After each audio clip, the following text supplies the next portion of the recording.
नमस्कार दोस्तों, स्वागत है आपका हमारे यूट्यूब चैनल फैक्ट मास्टर पर।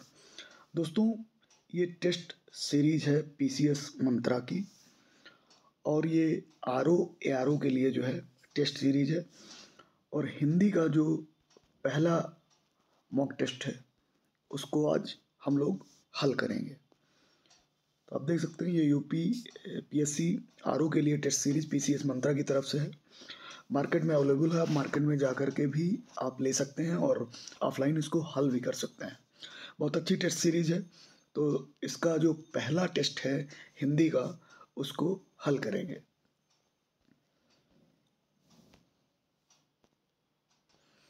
पहला क्वेश्चन आप यहाँ पर देख सकते हैं, निम्नलिखित में से कौन सा अमृत का पर्यायवाची नहीं है? सुधा, पीयूष, अनल या अमी? तो दोस्तों, उपयुक्त में से सुधा, पीयूष और अमी जो हैं, सुधा, पीयूष और अमी ये जो हैं अमृत के पर्यायवाची हैं। और जो अनल है वह जो है आग का पर्यायवाची है।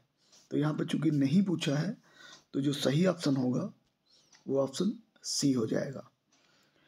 अगला प्रश्न, निम्नलिखित में से कौन सा आरंभ का पर्यायवाची नहीं है? उपक्रम, सूत्रपात, श्री गणेश या अर्वाचीन?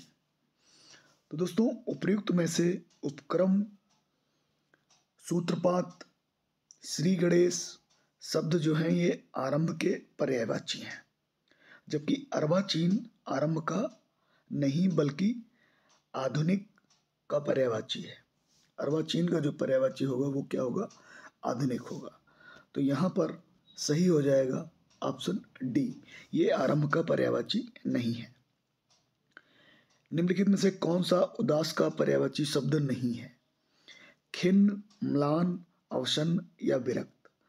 दोस्तों, उपयुक्त शब्दों में खिन्न, म्लान और अवसन्न शब्द ये उदास के पर्यायवाची हैं, जबकि जो विरक्त है ये उदास का नहीं उदासीन का पर्यायवाची है। जो डी ऑप्शन है ये उदास का नहीं बल्कि उदासीन का पर्यायवाची है। तो यहाँ पर ऑप्शन जो सही हो जाएगा वो ऑप्शन डी सही होगा। प्रश्न संख्या 4 पे चलते हैं। निम्नलिखित में से कौन एक गंगा का पर्यायवाची शब्द है? पयस्विनी, सुरधुनी, तरण या तरंगवती? तो दोस्तों, ऑप्शन संख्या 4 में उपयुक्त शब्दों में सुरधुनी गंगा का पर्यायवाची शब्द है, जबकि पयस्विनी, तरण और तरंगवती शब्द नदी के पर्यायवाची हैं। तो इसमें जो सही हो जाएगा वो हो जाएगा ऑप्शन बी, गंगा का पर्यायवाची है। बाकी जो 3 ऑप्शन हैं वो नदी के पर्यायवाची हैं। इसी तरह से क्वेश्चन संख्या 5 में चलेंगे। निम्नलिखित में से कौन सा शब्द दूध का पर्यायवाची है? क्षीर, नीर, हवि और सुरभि? तो दोस्तों, क्षीर शब्द जो है वो दूध का पर्यायवाची है, जबकि नीर जल का, हवि घी का, सुरभि गाय का। तो इसका ऑप्शन जो सही हो जाएगा वो ए हो जाएगा। इसके अलावा जितने भी ऑप्शन दिए रहते हैं उनके बारे में भी जो है आपको बताया जाता है, तो इसमें से भी प्रश्न आने की संभावना है। जैसे हवि जो है घी का और सुरभि गाय का पर्यायवाची है, नीर जल का है, तो ये भी आपको ध्यान में रखना है। निम्नलिखित में से कौन सा प्रेम का पर्यायवाची शब्द है? अनुपात, रज, राग और पुनीत? प्रश्न संख्या 6, उपयुक्त में से राग जो है वो प्रेम का पर्यायवाची है, ऑप्शन सी। इसके अलावा अनुताप जो है वो पछतावे का, रज पराग का, पुनीत पवित्र का पर्यायवाची है। आगे बढ़ते हैं, प्रश्न संख्या 7 पे चलेंगे। पर्यायवाची शब्द की दृष्टि से निम्नलिखित में से कौन सा एक बाकी से भिन्न है? भगिनी, बांधवी, अग्रजा और बिंदु? प्रश्न संख्या 7 देखेंगे। दोस्तों, उपयुक्त में से भगिनी, बांधवी एवं अग्रजा शब्द जो है ये बहन के पर्यायवाची हैं, जबकि बिंदु का अर्थ होता है बूंद या जलकण। तो यहाँ पर ऑप्शन सही हो जाएगा डी, भगिनी, बांधवी और अग्रजा ये बहन के पर्यायवाची हैं। प्रश्न संख्या 8 पे चलेंगे। पर्यायवाची की दृष्टि से निम्नलिखित में से कौन सा एक बाकी से भिन्न है? सुमन, किसलय, प्रसून या पुहुप? दोस्तों उपयुक्त में से सुमन, प्रसून और पुहुप शब्द जो है फूल के पर्यायवाची हैं, जबकि किसलय का अर्थ अंकुर या कोपल होता है। तो यहाँ पर प्रश्न 8 का सही हो जाएगा बी, किसलय का अर्थ अंकुर होता है या कोपल होता है। प्रश्न संख्या 9 पे चलेंगे। पर्यायवाची की दृष्टि से निम्नलिखित में से कौन सा युग्म सुमेलित नहीं है? तीर सर, बिजली सहायक, भौरा चंचरीक, प्रकृति स्वभाव। दोस्तों सहायक का अर्थ बिजली नहीं बल्कि बाण होता है, इसलिए बाण अथवा तीर का पर्यायवाची है। उपयुक्त जो अन्य युग्म है वो सुमेलित है। तो कौन सा सुमेलित नहीं है? वो हो जाएगा बी, भौरा चंचरीक सुमेलित है, प्रकृति स्वभाव सुमेलित है, तीर और सर सुमेलित है। आगे बढ़ते हैं, प्रश्न संख्या 10 पे चलेंगे। पर्यायवाची की दृष्टि से निम्नलिखित में से कौन सा युग्म सुमेलित नहीं है? राजा महीपति, रात्रि, तमिश्रा, यमुना, अरविसुता, मूर्ख, याचक। दोस्तों याचक का अर्थ भिखारी अथवा भिक्षुक होता है, जबकि मूर्ख के पर्यायवाची जो शब्द होते हैं वो गंवार, मूढ़, अज्ञानी आदि होते हैं। तो ऑप्शन सही हो जाएगा डी। डी जो है ये सुमेलित नहीं है। बाकी राजा महीपति, रात्रि, तमिश्रा, यमुना, रविसुता ये सुमेलित हैं। प्रश्न संख्या 11 पे चलेंगे। दिए गए विकल्पों में से कौन सा शब्द तत्सम शब्द नहीं है? अर्पण, अंक, आंसू या आशा। दोस्तों आंसू जो शब्द है वो तद्भव शब्द है। इसका जो तत्सम शब्द होता है आंसू का वो अश्रु होता है। बाकी इसके अलावा अर्पण अर्पण होता है, अंक आँख होता है और आशा आस होता है। तो यहाँ पर ऑप्शन सही हो जाएगा सी, आंसू। आंसू क्या क्या होता है? अश्रु होता है, अश्रु होता है। आगे बढ़ते हैं, प्रश्न संख्या 12 पे चलेंगे। दिए गए विकल्प में तद्भव शब्द पहचानिए। आप, इच्छु, उलूक या उच्च। दोस्तों जो भी शब्द दिए हैं उसमें आप तद्भव शब्द है। इसका जो शब्द तत्सम शब्द जो होता है आपका वो आत्मा होता है। इसके अलावा इच्छु का ईक होता है, उलूक का उल्लू होता है, उच्च का ऊंचा होता है। तो यहाँ पर जो ऑप्शन सही हो जाएगा वो ए सही हो जाएगा। प्रश्न संख्या 13, निम्नलिखित तद्भव तत्सम शब्द में सही सुमेलित कौन सा है? ओला ओलस्य, काज कृत, खाना खादन, खरीदना क्रय। तो दोस्तों खाना का जो तद्भव शब्द होता है वह खादन होता है।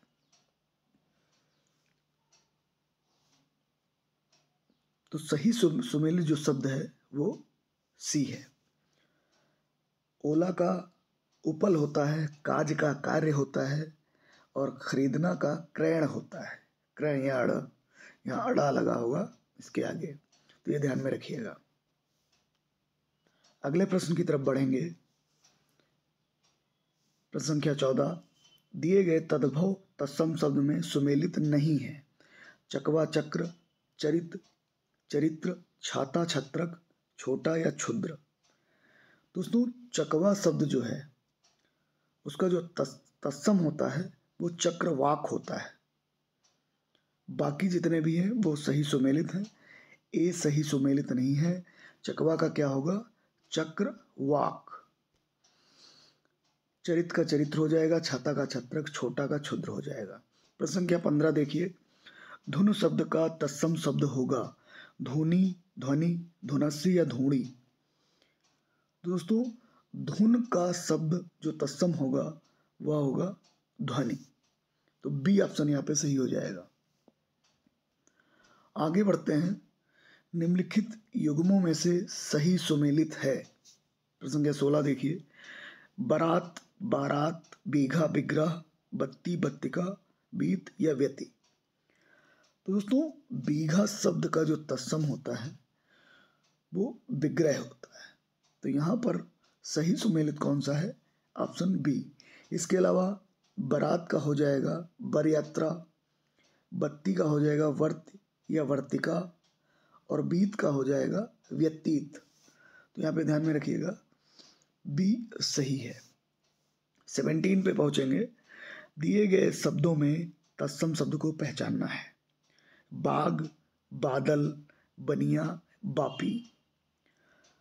दोस्तों बापी जो है वो तत्सम शब्द है। इसका जो बापी जो है वो तद्भव शब्द है। इसका जो तत्सम होता है वो बावड़ी होता है। तो यहाँ पर प्रश्न सही हो जाएगा ऑप्शन डी। बाग का इसके अलावा होगा बाटिका, वल्गा, बादल का होगा वारिद, बनिया का होगा वड़िक। आगे बढ़ते हैं। प्रश्न संख्या 18 देखिए। दिए गए विकल्प में तद्भव की पहचान कीजिए। पवन, पाप, पक्ष या नकुल। दोस्तों जो पाप है वो तद्भव शब्द है। इसका तत्सम होता है पातक। तो ऑप्शन कौन सा सही हो जाएगा? बी। इसके अलावा पवन का जो तद्भव होगा वो पौन होता है, पक्ष का तद्भव पाक होता है, नकुल का तद्भव नेवला होता है। आगे बढ़ते हैं। प्रश्न संख्या 19 देखेंगे।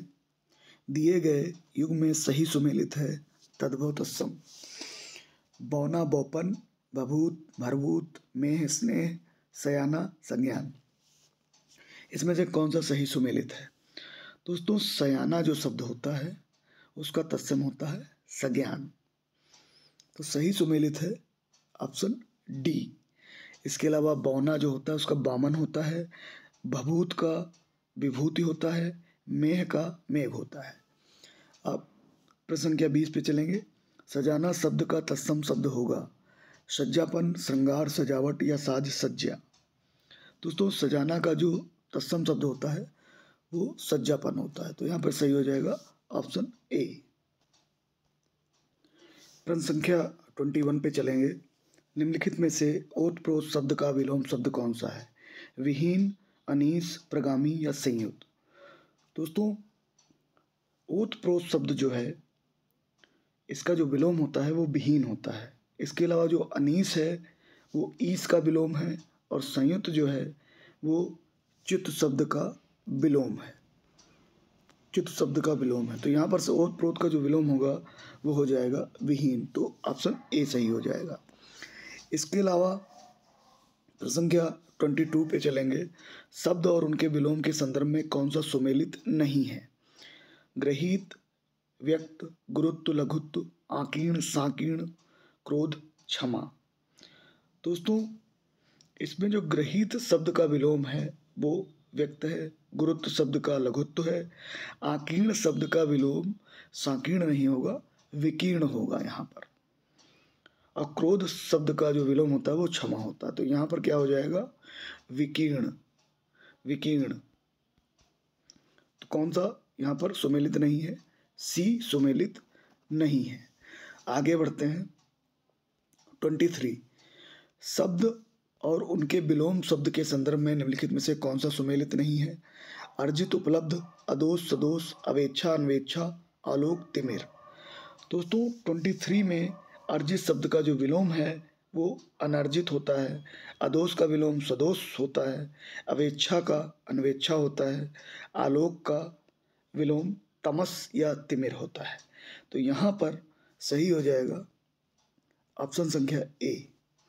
अर्जित का विलोम जो होगा वो उपलब्ध नहीं होगा, अनर्जित होगा। 24 पे देखिए। निषिद्ध का विलोम क्या होगा? विहित, विनीत, विधि या सर्वज्ञ। दोस्तों 24 में निषिद्ध का जो विलोम शब्द होगा वो होगा विहित। धृष्ट का विलोम विनीत होता है, निषेध का विलोम विधि होता है, सर्वज्ञ का अज्ञानी या आगे होता है। आगे बढ़ते हैं। 25 पे चलते हैं। प्रश्न संख्या 25 शब्द एवं उनके विलोम के संदर्भ में कौन सा सही सुमेलित नहीं है? प्रसारण, विसरण, उन्मीलन, निमीलन, अकारादि, अकारांत, कुसुम या पाहन। तो दोस्तों 25 में प्रसारण जो है इसका विलोम होता है सकुंचन, उन्मीलन का विलोम निमीलन, अकारादि का विलोम अकारांत और कुसुम का विलोम पाहन होता है। तो यहाँ पर जो प्रसारण होगा उसका जो विलोम होगा वो सकुंचन होगा, विसरण नहीं। 26 पे चलते हैं। शब्द एवं उनके विलोम के संदर्भ में कौन सा सुमेलित नहीं है? अठाना, पुगाना, प्रस्फुटन, संकुचन, विश्लेषण, संश्लेषण, ईप्सित, अभिसित। तो दोस्तों 26 में जो ईप्सित शब्द है उसका विलोम अनिश्चित होगा। अठाना का पुगाना, प्रस्फुटन का विलोम संकुचन और विश्लेषण का संश्लेषण होगा। तो यहाँ पे इस ईप्सित का जो हो जाएगा अनिश्चित हो जाएगा।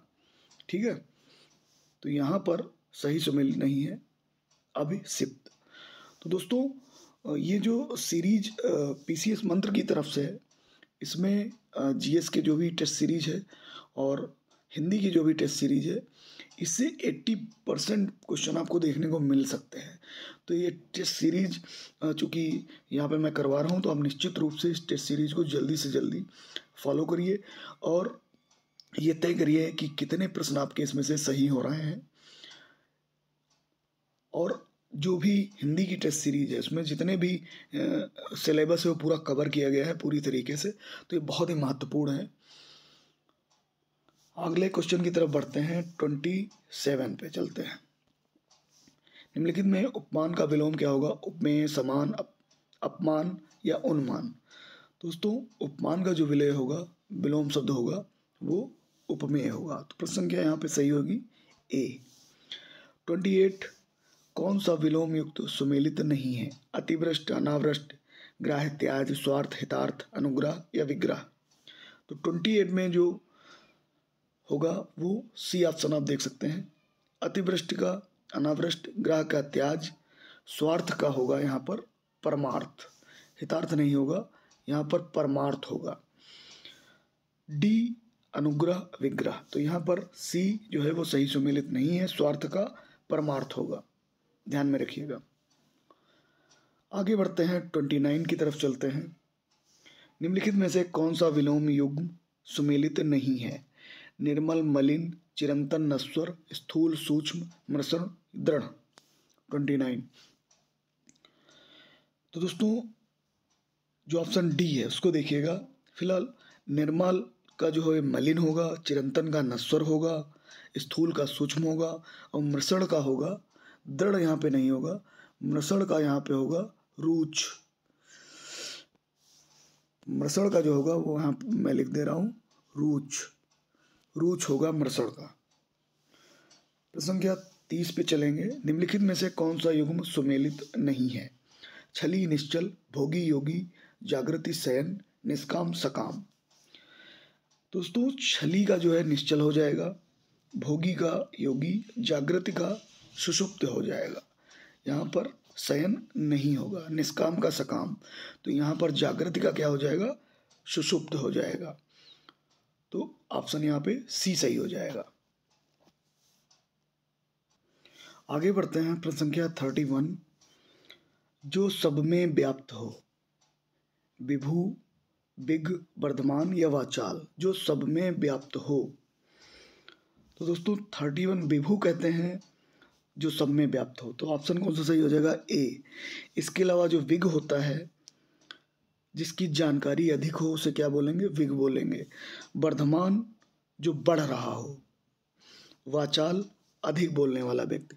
तो दोस्तों यहाँ पे जो वाक्यांश हैं, वन वर्ड हैं, ये बहुत ही महत्वपूर्ण हो जाएंगे और चारों जो इसमें ऑप्शन दिए रहेंगे वो चारों आपको करने हैं, क्योंकि जो भी सिलेबस है उसमें से जो भी शब्द लिए गए हैं वो कई बार पूछे गए हैं। तो यहाँ पर विभु का जो सब में व्याप्त हो, विग जिसकी जानकारी अधिक हो, वर्धमान जो बढ़ रहा हो, वाचाल अधिक बोलने वाला। 32 में देखिए, जो आँखों के आगे उपस्थित हो, अपारदर्शी, परोक्ष, प्रियदर्शी या प्रत्यक्ष। दोस्तों यहाँ पर हो जाएगा प्रत्यक्ष। जो आँखों के आगे उपस्थित हो वो हो जाएगा प्रत्यक्ष। परोक्ष हो जाएगा वह जो आँखों से परे है। अपारदर्शी जिसके पार ना देखा जा सके, प्रियदर्शी जो देखने में प्रिय हो। प्रश्न संख्या 33 पे चलेंगे। लाभ की इच्छा रखने वाला, लाभार्थी, लिप्सा, लाभदायक या लाभी। तो दोस्तों लाभ की इच्छा रखने वाला उसके लिए जो एक शब्द होगा वो होगा लिप्सा। लाभार्थी होता है लाभ पाने वाला, लाभदायक, कोई वस्तु जब फायदेमंद हो। तो दोस्तों यहाँ पर लाभ की इच्छा रखने वाला जो शब्द हो जाएगा वो हो जाएगा लिप्सा। तो ऑप्शन बी सही हो जाएगा। 34 की तरफ चलते हैं। ऊपर आने वाली श्वास के लिए एक शब्द क्या हो जाएगा? उच्छ्वास, ऊर्ध्वगामी, उपर्युक्त या अर्थगर्भित। ऊपर आने वाली श्वास, दोस्तों ऊपर आने वाली जो श्वास होती है उसके लिए शब्द प्रयोग होगा उच्छ्वास। इसके अलावा ऊर्ध्वगामी जो होगा उसके लिए प्रयोग होता है ऊपर की ओर जाने वाला, बोलते हैं उसे ऊर्ध्वगामी। उपर्युक्त ऊपर तक हुआ, उपर्युक्त बोलेंगे। अर्थगर्भित जिसके अंदर अर्थ भरा हो वो क्या होगा? अर्थगर्भित हो जाएगा। अब 35 की तरफ चलते हैं। जहां किसी बात का डर ना हो। परमहंस, निरापद, निष्प्रह, दुर्जय। दोस्तों परमहंस जो सुख दुख से परे हो, निरापद जहां किसी बात का डर ना हो, निष्प्रह जिसको किसी प्रकार का लोभ ना हो, दुर्जय जिस पर विजय पाना कठिन हो। तो यहाँ पर जो ऑप्शन होगा वो बी होगा, जहां किसी भी बात का डर ना हो, निरापद। याद रखिएगा। अगला प्रश्न संख्या 36। जिसका दमन करना कठिन हो, इसके लिए कौन सा शब्द होगा? दत्तचित्त, दुष्कर, दुर्दम्य, दुर्निवार। तो दोस्तों दुर्निवार जिसका निवारण करना कठिन हो वो दुर्निवार, दुष्कर जिसे करना कठिन हो वो दुष्कर, दत्तचित्त किसी काम को पूर्ण लगन से करना, और दुर्दम्य जिसका दमन करना कठिन हो। तो यहाँ पर ऑप्शन कौन सा सही हो जाएगा? ऑप्शन सी सही हो जाएगा। अगले प्रश्न की तरफ बढ़ेंगे। 37। क्रोध करने वाली स्त्री के लिए कौन सा शब्द है? भामिनी, मुमूर्ष, मर्माहत या मृणाल। तो दोस्तों भामिनी जो होती है वो क्रोध करने वाली स्त्री होती है, तो ए सही हो जाएगा। इसके अलावा जो मुमूर्ष होगा वो मरने की इच्छा करने वाला, मर्माहत जिसके हृदय को चोट पहुंची हो, मृणाल कमल का दंडी। याद रखिएगा। 38 पे चलें। जो मुकदमा दायर करें उसे क्या बोलते हैं? जो मुकदमा दायर करें, दोस्तों अभियुक्त बोलते हैं प्रतिवादी, परिमार्जित या वादी। दोस्तों अभियुक्त जिस पर मुकदमा चलाया गया, प्रतिवादी जो मुकदमे का प्रतिवाद या बचाव करे, परिमार्जित जो शुद्ध किया जा चुका हो, और वादी जो मुकदमा दायर करे, और प्रतिवादी जो मुकदमे का प्रतिवाद या बचाव करे। 39 में चलेंगे। जो उपयुक्त हो उसके लिए एक शब्द, कालांतर, प्राचीन, सनातन या समीचीन। दोस्तों समीचीन जो उपयुक्त हो, यहाँ पर डी सही हो जाएगा। कालांतर क्या होता है? बीता हुआ समय। सनातन अनेक युगों से चले आने वाला समय सनातन बोला जाता है। प्राचीन यानी कि पुराना। तो यहाँ पर जो उपयुक्त हो वो समीचीन होता है। आगे बढ़ते हैं। प्रश्न संख्या 40। तारों भरी रात के लिए एक शब्द क्या होगा? सरवरी, विभावरी, निशीथ या निरुपम। दोस्तों विभावरी जो होती है वो तारों भरी रात होती है, तो यहाँ पर विभावरी सही होगा, बी। इसके अलावा सरवरी चांदनी रात को बोलते हैं, निशीथ रात्र के मध्य भाग का समय होता है, और निरुपम जिसकी उपमा ना दी जा सके वो निरुपम होता है। 41 को देखिए। उत्कर्ष ने आधा लीटर दूध पी लिया। उक्त वाक्य में कौन सा विशेषण है?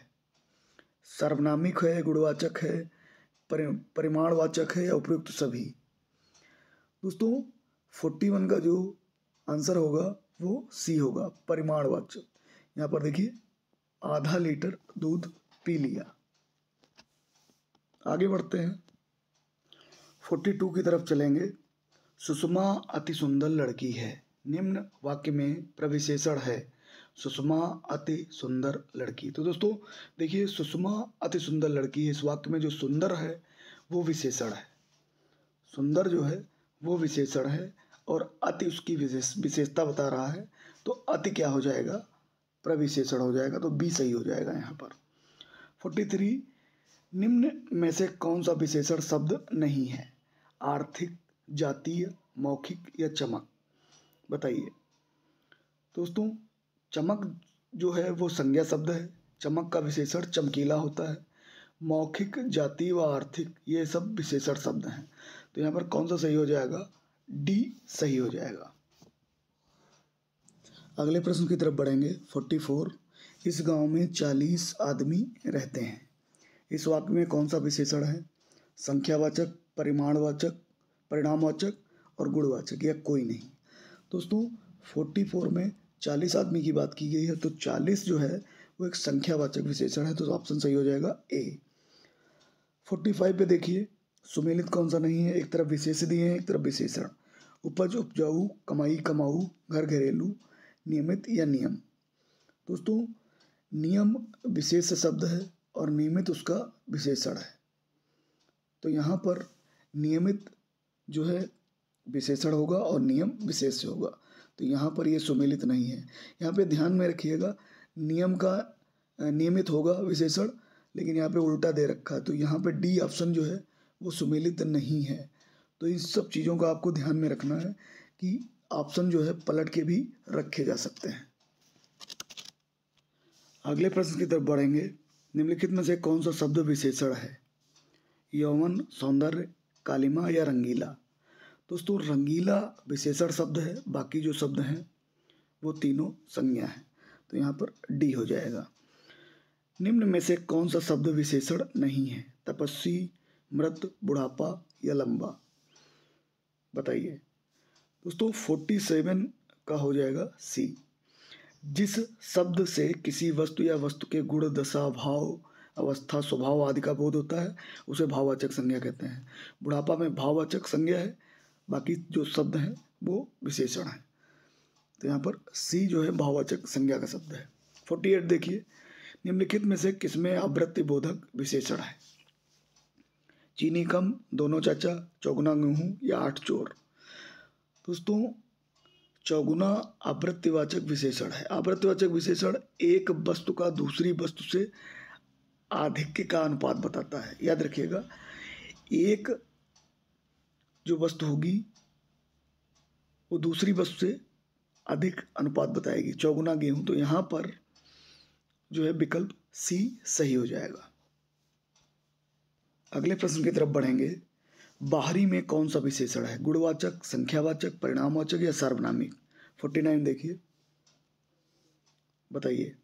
दोस्तों, जिन विशेषण से पदार्थ के गुण, रंग, आकार, अवस्था, दशा इत्यादि का बोध हो उन्हें गुणवाचक विशेषण कहते हैं। तो बाहरी गुणवाचक विशेषण है, तो यहाँ पर ए सही हो जाएगा। मौनी अत्यधिक तेज छात्रा है, इसमें प्रविशेषण कौन सा है? मौनी, अत्यधिक, तेज या छात्रा? दोस्तों, जो शब्द विशेषण की विशेषता बताएं वो प्रविशेषण कहलाते हैं। तेज जो है विशेषण है और अत्यधिक तेज की बात हो रही, तो अत्यधिक क्या हो जाएगा? जो है वो प्रविशेषण हो जाएगा। 51 देखिए, निम्नलिखित में से शुद्ध वर्तनी छाटिए। अक्षुण्य आँख, अध्यात्म, अनुग्रहित? तो इसमें से शुद्ध कौन सा होगा? वो हो जाएगा सी सही हो जाएगा, अध्यात्म। अगर आ में बड़े आ की मात्रा लगती तो वो गलत हो जाता, तो यहाँ पर अध्यात्म ये सही है। इसके अलावा अनुग्रहित में ये वाला रा लगेगा, आँख में चंद्रबिंदी लगेगी और अक्षुण्य जो होगा या की जगह यहाँ पे अड़ा होगा। दोस्तों, जो शुद्ध वर्तनी होती है, कई बार इसमें क्या होता है कि हम लोग देखते नहीं हैं, पढ़ते नहीं हैं सही से, इस वजह से यहाँ पर जो शुद्ध वर्तनी के जो क्वेश्चन आते हैं वो हम लोग गलत कर देते हैं। तो ये हमको नहीं करना है। अब जो प्रश्न है ये आपको बताने हैं और कमेंट बॉक्स में बताइएगा कि इस टेस्ट सीरीज से आपने कितने प्रश्न सही किए। 52 को देखिए, शुद्ध वर्तनी छाटना है। अंतर्ध्यान, अनाधिकृत, अतिथि, अंधा, इसमें से शुद्ध कौन सा है? दोस्तों, डी जो है ये शुद्ध है। अगर यहाँ पर चंद्रबिंदी लगी होती अंधा में तो ये अशुद्ध हो जाता। इसके अलावा अतिथि नहीं, अतिथि होता है। अनाधिकृत नहीं, अनधिकृत होता है। इसमें जो बड़े आ की मात्रा ना में लगी है ये गलत है। अंतर्ध्यान, तो अंतर्ध्यान ऐसे होता है, आ ना ता और धा पे मात्रा, ये होगा अंतर्ध्यान। अगले प्रश्न की तरफ बढ़िए। 53, अशुद्ध वर्तनी छाटनी है। पक्षीगढ़, प्रेमचंद, दैदीप्यमान, दुरवस्था। दोस्तों जो पक्षीगढ़ है ये अशुद्ध वर्तनी है, इसकी शुद्ध वर्तनी होगा पक्षीगढ़। ठीक है, जो मात्रा लगी है बड़ी की ये छोटी की हो जाएगी, तो यहाँ पे ए सही हो जाएगा। निम्नलिखित में से अशुद्ध वर्तनी वाला शब्द कौन सा है? 54 देखिए। अंतर्राष्ट्रीय अध्यात्म, अग्रगण्य, अभिशप्त। अशुद्ध वर्तनी इसमें से कौन सी है? तो इसमें जो अशुद्ध वर्तनी है वो बी है। यहाँ पे मैंने आपको भी बताया था पिछले वाले प्रश्न में, 51 में शायद। तो यहाँ से हो जाएगा बी। बी जो है अशुद्ध है, बाकी शुद्ध है। प्रश्न क्या 55 देखिए। शुद्ध वर्तनी और अशुद्ध को यदि आप इनको सही करना चाहते हैं, प्रश्न सही करना चाहते हैं, तो इनको 2-3 बार आपको जो है हिंदी की किसी भी बुक से पढ़ लेना है। डिकोड एग्ज़ाम की बुक मंगा लीजिए, या फिर जो आपका घटना चक्र का जो प्रीवियस ईयर है वो भी जो है काफ़ी है। और डिकोड एग्ज़ाम का जो है वो भी बहुत ही अच्छा है, तो उसका लिंक आपको डिस्क्रिप्शन बॉक्स में मिल जाएगा, वहाँ से जाके आप परचेज कर लीजिए। डिकोड एग्ज़ाम की अगर हिंदी की आर की बुक नहीं है तो मंगा लीजिए, उसमें भी बहुत सटीक दिया हुआ है, उसको पढ़ लेंगे तो ये गलत नहीं होगा। आशीर्वाद, अनुग्रह, अनुवादित, अभ्यारण्य। 55 देखिए दोस्तों, डी शुद्ध वर्तनी है, जबकि आशीर्वाद जो है वो यहाँ पर वाह मेरा लगता है। अनुग्रह में ये वाला लगता है, ये वाला रा। अनुवादित में, अनुवादित की जो शुद्ध वर्तनी है वो अनुदित होती है, तो यहाँ पर ऑप्शन सही हो जाएगा डी। अब देखिए 56, निम्नलिखित में से शुद्ध वाक्य का चयन कीजिए। चालक ने पूछा यह सड़क कहाँ जाती है? पानी तेल से भरी है। तेज तूफान के बावजूद जहाज समुद्र पार कर ही गया। वह ग्रंथ विद्युतापूर्ण लिखा गया। दोस्तों ABCD चारों प्रश्नों को आप सही से पढ़ेंगे और फिर बताएंगे कौन सा सही है। अगर बात करें तो उसमें जो वाक्य सी है, यहाँ पर सी देखिए, ये शुद्ध है। इसमें जो क्रिया संबंधी शुद्ध, जो शुद्ध वाक्य है उसमें ये होगा,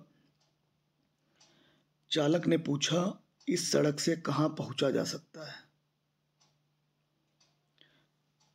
जबकि इसमें लिखा है चालक ने पूछा यह सड़क कहाँ जाती है। इसके अलावा पानी का घनत्व तो तेल से अधिक है, पानी तेल से भारी है लिखा हुआ है। शुद्ध वाक्य होगा पानी का घनत्व जो है तेल से अधिक है। इसके अलावा वह ग्रंथ विद्युतापूर्ण है, वह ग्रंथ विद्युतापूर्ण लिखा है नहीं होगा। तो ये माइनर जो मिस्टेक होती हैं इससे जो है गलत हो जाते हैं, तो यहाँ पर सी ऑप्शन सही हो जाएगा। 57 देखिए, निम्नलिखित में से कौन सा वाक्य अशुद्ध है? अशुद्ध छाटना है। उस पर भगवान की कृपा है, 10 रुपये में क्या मिलता है? प्रधानमंत्री जी विदेश यात्रा पर गए। पाकिस्तान ने भारत पर आतंकी हमला करवाकर निकृष्ट काम किया है। दोस्तों अशुद्ध जो हो जाएगा वो डी हो जाएगा। यहाँ पर पाकिस्तान ने भारत पर आतंकी हमला करवाकर भारी भूल की है, ये हो सकता है। आगे बढ़ते हैं। 58, 59, 58 देखिए पहले। केवल 10 रुपये मात्र दे दीजिए। मेरे घर के पास एक हलवाई की दुकान है। चयन प्रक्रिया में दिव्यांगों को आरक्षण दिया जाता है। इतने में हल्की सी हवा का झोंका आया। 58, तो दोस्तों यहाँ ऑप्शन सही हो जाएगा सी। इसके अलावा 10 रुपये मात्र दे दीजिए, शुद्ध वाक्य है, मेरे पास घर में हलवाई की एक दुकान है, इतने में हल्की सी हवा का झोंका आया। तो यहाँ पर जो ऑप्शन सही होगा 58 में वो सी होगा। सी जो है शुद्ध वाक्य है, बाकी तीनों जो हैं ये अशुद्ध हैं। 59 देखिए, निम्नलिखित में से अशुद्ध वाक्य का चयन कीजिए। सेना के मोर्चा संभालते ही गोलियों की बाढ़ आ गई। सर थॉमस रो ने जहांगीर को उपहार दिया। लाल बहादुर शास्त्री की ख्याति प्राप्त नेता थे। भारतीय नारी शीर्षक निबंध अच्छा है। दोस्तों आज का ऑप्शन सही हो जाएगा। अशुद्ध वाक्य जो है वो ए है, बाकी तीनों जो है शुद्ध हैं। संज्ञा संबंधी इसमें शुद्धि है। आगे बढ़ते हैं। तो दोस्तों ये 60 जो है ये लास्ट क्वेश्चन है इस टेस्ट सीरीज कंटिन्यू रहेगी। और अगर यदि आप कर लेंगे तो निश्चित रूप से पूरा हिंदी का सिलेबस आप कवर कर लेंगे। और बाकी अगर बुक्स मैं सजेस्ट करूं तो डिकोड एग्ज़ाम की जो बुक है हिंदी की वो बहुत ही महत्वपूर्ण है। अगर आपको ऑफलाइन नहीं मिल रही है तो मैं लिंक उसका डिस्क्रिप्शन बॉक्स में दे दूंगा, वहाँ से जा कर के आप परचेज कर सकते हैं। निम्नलिखित में से शुद्ध वाक्य का चयन कीजिए। मोहन कल सारी रात भर जागता रहा। हाथी दीर्घकाय पशु है, अल्पाई में समग्र ज्ञानी है। पीड़ा होते हुए भी महावीर ने बहुत धैर्य रखा। दोस्तों इसका जो सही हो जाएगा वो डी सही हो जाएगा। इसके अलावा मोहन वाला जो ए ऑप्शन है, मोहन कल रात भर जागता रहा, ये होगा, सारी नहीं होगा यहाँ पे। हाथी एक विशालकाय पशु है, दीर्घकाय नहीं होगा। अल्पाई में समग्र ज्ञानी है, अल्पाई में भी वह पूर्ण ज्ञानी है, ये होगा। तो यहाँ पर ऑप्शन सही हो जाएगा डी। तो दोस्तों ये पहली टेस्ट सीरीज जो हमने कंप्लीट कर ली है हिंदी की, जल्दी दूसरी टेस्ट सीरीज हिंदी की आएगी और जीएस का भी जो है टेस्ट सीरीज आपको देखने को मिलेगा। तो यदि आप RO के लिए एग्ज़ाम दे रहे हैं तो निश्चित रूप से ये जो टेस्ट सीरीज है, बाकी जितनी भी टेस्ट सीरीज हो पाएंगी मैं करवाऊँगा, बहुत ही ज़्यादा महत्वपूर्ण है क्योंकि इसमें जो सिलेबस के जितने भी पार्ट होते हैं वो कवर हो। अगर यदि आपने पूरा ये सिनेरियो देखा हो, पूरा ये टेस्ट सीरीज देखा होगा, तो जितने भी पार्ट आपके आते हैं RO में हिंदी के लिए वो सारे पार्ट इसमें कराए गए हैं और बहुत अच्छे से इसको डिफाइन किया गया है। तो निश्चित रूप से जुड़े रहिए हमारे साथ, जितने भी टेस्ट सीरीज हैं मैं कोशिश करूँगा वो आपको करवा दूँ।